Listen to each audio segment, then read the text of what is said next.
لوگ ایسے ہیں کہ جو باہر گھومنے پھرنے بھی جاتے ہیں اور اپنا ویکینڈ اچھا سپینڈ بھی کرتے ہیں، ساتھ ساتھ فیملی والوں سے ملاقات ضرور ہونی چاہیے. کئی ایسے بیٹے ہیں، کئی ایسے بچے ہیں جو میں دیکھتی ہوں کہ دوسرے گھروں میں رہتے ہیں، ماں باپ سے علیحدہ رہتے ہیں، لیکن وہ ویکینڈز پہ بھی اپنے والدین کو نہیں پوچھتے ہیں، جبکہ وہ اپنی وائف کے گھر والوں کو تو ضرور پوچھ رہے ہوتے ہیں، لیکن بڑا افسوس ہوتا ہے کہ وہ اپنے گھر والوں کو، اپنے ماں باپ کو، اپنے والدین کو زیادہ دھیان نہیں دیتے. تو ان کے لیے اسپیشلی ہے کہ اپنے ویکینڈ کو اچھا منائیں اور اپنے والدین کو اسپیشلی یاد رکھیں اور ان کے ساتھ آپ جو ہے ویکینڈ بھی منائیں، بلکہ آپ ان کو یاد بھی رکھا کریں، انہیں کال بھی کیا کریں اور ان سے ملاقات صرف ایک حد تک محسوس نہ رکھا کریں، بلکہ آپ جو ہے نا ان سے ایسے ملاقات رکھیں جیسے آپ روز ان سے مل رہے ہیں. روز نہیں تو کم از کم 3 دن ایسے آپ مخصوص کریں ضرور ان کے ساتھ کہ آپ ملیں. یہ نہیں کہ مہینہ بھر ہو جاتا اور آپ کو یاد کرتے رہ جاتے ہیں. دیکھیں آپ لوگ کے لیے وہ علیحدہ گھر بھی اس پہ ایکسیپٹ کر لیتے ہیں کہ آپ لوگ دوسرے گھر جا کر بھی رہیں، اپنی وائف کے ساتھ، بچوں کے ساتھ خوش رہیں، تو ان کے جو حقوق ہیں ان کو بھی ضرور ادا کریں.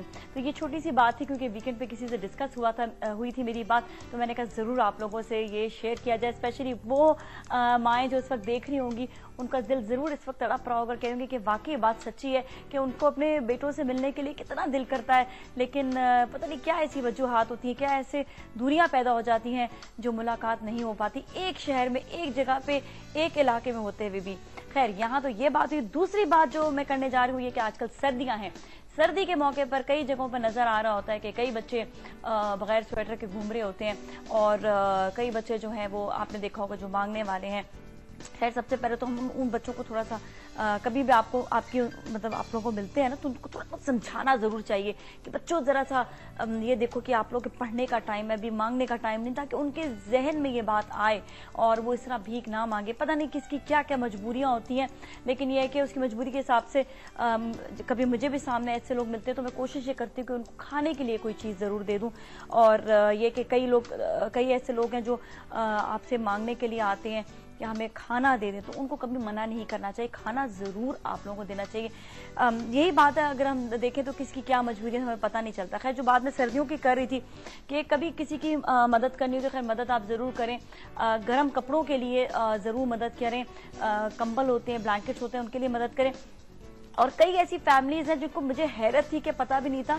میری ایک ماسی ہیں، ان کو جو ساتھ کام کرتی ہیں، وہ مجھے اس بات کا اندازہ بھی نہیں تھا کہ ان کو نہیں معلوم تھا کہ کوئی لنڈا بازار بھی ہوتا ہے یا کوئی سنڈے مارکیٹ ہوتی ہے جہاں پہ سیکنڈ ہینڈ چیزیں مل جاتی ہیں. تو میں نے وہ کہتی ہے میں خرید نہیں سکتی، ایسی بات ہوتی ہے، ایسی مجبوری ہوتی ہے. تو میں نے کہا بھائی بہن اگر نہیں ہو سکتا افورڈ تو انسان جا کر وہاں سے لے آئے. میں نے کئی ایسی بڑی فیملیز دیکھی ہیں جن کو اللہ نے سب کچھ دیا ہے، ان کو کسی چیز کی کمی نہیں ہوتی، لیکن پھر بھی وہ سیکنڈ ہینڈ چیز جا کر اٹھا لیتے ہیں. تو اس میں کسی کو بھی شرم محسوس نہیں کرنی چاہیے. اگر کوئی افورڈ نہیں کر سکتا ہے تو اس کو ضرور خریدے جا کر، کوئی اس میں شرمناک بات نہیں ہوتی ہے. اور کیونکہ نہ ہونے سے بہتر ہے کہ کوئی چیز آپ کو اویلیبلٹی ہو رہی ہے، کسی چیز کی اویلیبلٹی ہے تو اسے ضرور لے لیں. بس یہ کہ اس کی صفائی کرا لیں، اس کو جو ہے دھو کر استعمال کریں چیز کو.